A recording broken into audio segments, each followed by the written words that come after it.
विपक्ष की क्या भूमिका होनी चाहिए।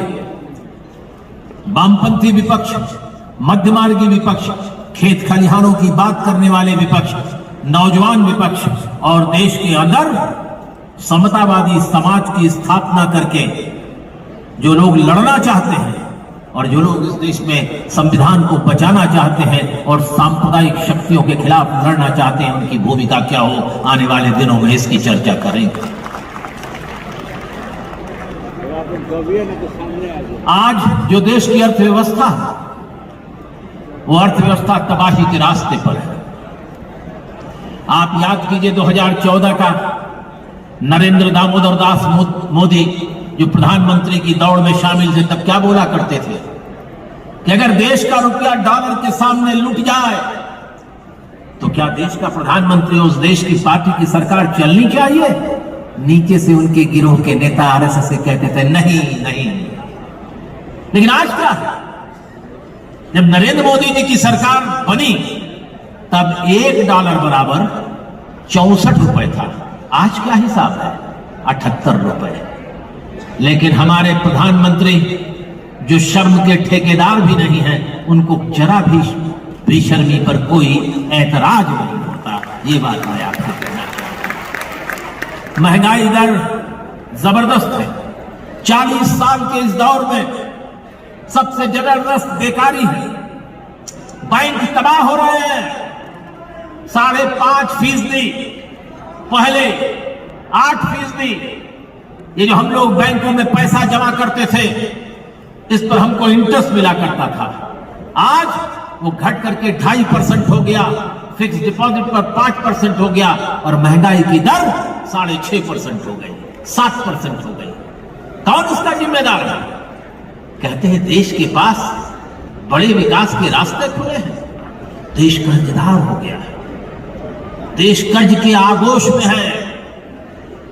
देश का, मुझे कहने में शक नहीं है कि लोकतंत्र का चौथा खंभा मीडिया कुंठित और लुंठित होकर के मरणासन अवस्था में पड़ा है। देश की सोच के सरोकार से उसका लेना देना नहीं है।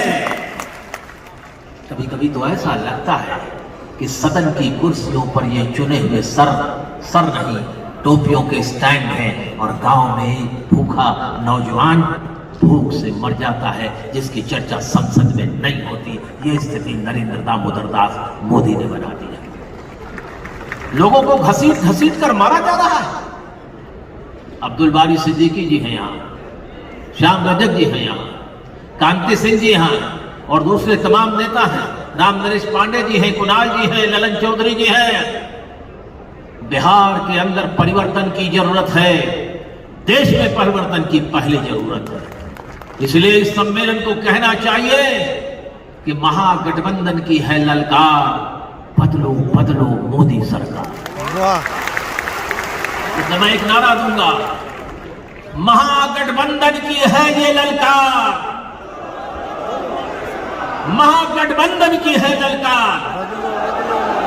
क्योंकि ये आवाज देश में जानी चाहिए। पटना की सरजमीन से,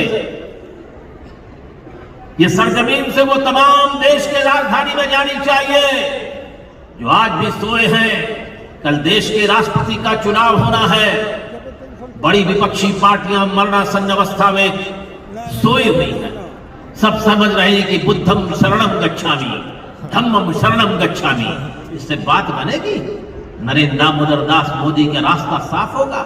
इस देश के अंदर ड्रिलिंग मशीन लेकर के हर जगह खुदाई करो कि कहां भगवान राम की मूर्ति है, कहां शिवलिंग है, कहां विष्णु की मूर्ति है। देश के इरादों को तोड़ने के लिए, संविधान का मन तोड़ने के लिए, देश की जनता का मन तोड़ने के लिए ये फांसीवादी ताकतें उठ खड़ी हुई हैं। उठो, इस महागठबंधन की आवाज उठे। इन हाथों को मरोड़ देना है ताकि संविधान को छू न सके, संविधान को छू न सके। इसलिए ये काम गांव से होगा। मुझे बलबीर सिंह चीमा की वो कविता याद आ रही है, मनोज जी, कि ले मशाले चल पड़े हैं लोग मेरे गांव के, अब अंधेरा जीत लेंगे लोग मेरे गांव के। ये अंधेरा जीतने का सवाल है। ये देश में बेकारी बढ़ती जा रही है। ये 20-20, 25-25, 30-30 लाख रुपया जमीन बेचकर, बाप का पीएफ खरीद बेच करके ये एमबीए पास, बीटेक एमटेक पास, 1,30,000 लड़के हर साल एमबीए पास होते हैं, 1,40,000 हर साल लड़के और लड़कियां बीटेक और एमटेक पास होते हैं। कहां है भारत की इंडस्ट्री में ताकत कि 1 लाख एमबीए को नौकरी दे दे, 1,30,000 40,000 बीटेक एमटेक को सॉफ्टवेयर में इंडस्ट्री में नौकरी दे दे? नहीं, बिक गया भारत, तबाह हो गया। चीन चीन चीन रोज करते हो, चीन हमारी सीमाओं के अंदर घुसा बैठा है, नहीं बोलते आप? बैलेंस ऑफ पेमेंट कहां है? 100 अरब डॉलर का धंधा हम चीन से कर रहे हैं आयात में, और निर्यात कितना है हमारा? 43 अरब डॉलर का। ये जो बैग बीच में बैसा है, मोदी जी आप कहते हो हवाई चप्पल पहनने वाला हवाई सफर कर रहा है, ये हवाई चप्पल जो है कहां से आ रही है? चीन से। ये आयात के दरवाजे खोल दिए। हमारे घर में कपड़ा सुखाने वाली जो रस्सी लगी हुई है वह भी चीन से आ रही है। देश का जो छोटा उद्योग है, हथकरघा उद्योग है, ग्रामीण उद्योग है, सब तबाह होगा। लोगों के हाथ से काम छिन गए, खड़े हैं।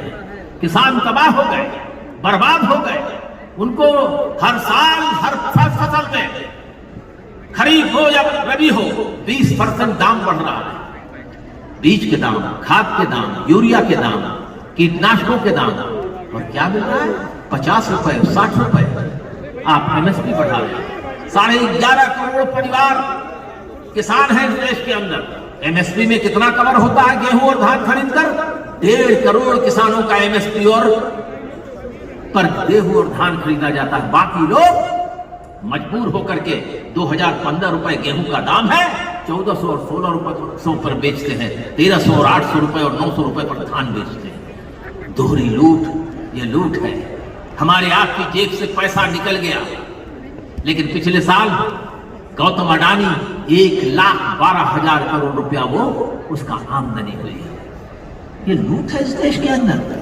आप जरा गौर कीजिए, 10 रुपए का कोलगेट का पेस्ट मिलता था, 25 ग्राम उसमें होता था। आज भी 10 रुपए का है, 25 ग्राम से घटाकर उसे 18 ग्राम कर दिया।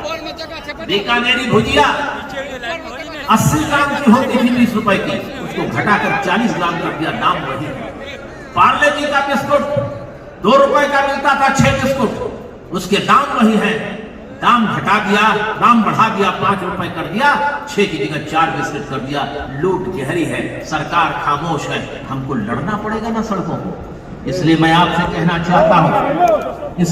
चाहता हूं कि रुपए की कीमत घटती जा रही है। हमारे आपके जीवन की स्थितियां बदलती जा रही हैं। बैंकों को बेचने की तैयारी हो रही है। विदेशी कंपनियों के हाथ इस देश के अंदर स्वदेशी के सारे नारा स्वदेशी। कहां स्वदेशी जागरण मंच? कहां है आरएसएस का स्वदेशी जागरण मंच? देश के सारे पब्लिक सेक्टर बेचे जा रहे हैं। रेल बेच रहे हो, भेल बेच रहे हो, एलआईसी का 10% पार्लियामेंट में बात करते हो, 20% बेच रहे हो। 5,000 करोड़ से जवाहरलाल नेहरू ने एलआईसी बनाई थी, आज 50 लाख करोड़ की उसकी हैसियत है, आप उसको बेच रहे हो कौड़ियों के मोल पर। ये वो प्रश्न है जिन पर हमको और आपको गांव में, शहरों में नौजवानों को लामबंद करके इस व्यवस्था को बदलने की लड़ाई लड़नी पड़ेगी। दक्षिणपंथी ताकतों से जो हमारी देश की एकता को तोड़ना चाहते हैं, तोड़ दो ना, एक बार तोड़ दो भाई, एक बार तोड़ दो, एक बार तोड़ दो ना। तोड़ दो कुतुब मीनार को, एक बार तोड़ दो ताजमहल को, तोड़ दो आगरा के फोर्ट को, तोड़ दो लखनऊ की भूल भुलैया को, तोड़ दो सब चीजों को। ये रोज रोज करके आप इस देश में 14-15 करोड़ लोगों को लगातार डरा करके इस देश में रखना चाहते हो। लोकतंत्र चलेगा?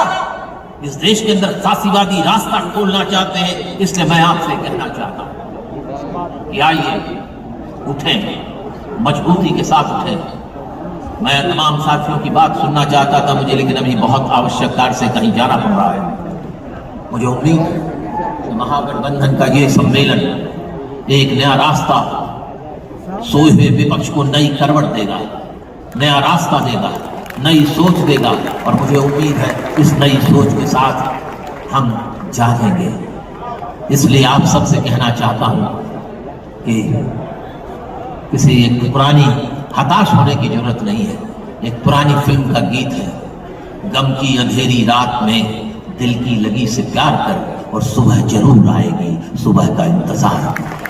सुबह आए, हमको रात को मिलकर लड़ना होगा, नए रास्ते तलाश करने होंगे। ये देश हम सबका है। ये देश जितना हिंदुओं का है, उतना मुसलमानों का है, उतना सिखों का है, उतना ईसाइयों का है, उतना बौद्धों का है, उतना जैनियों का है। ये देश सबका है। देश की आजादी की लड़ाई सबने मिलकर लड़ी और इस देश का संविधान सबको बराबरी का हक देता है और बराबरी का हक देने के लिए और पाने के लिए हमको संगठित होना चाहिएगा। इन शब्दों के साथ मैं अपनी बात खत्म करता हूं। जय हिंद, जय भारत।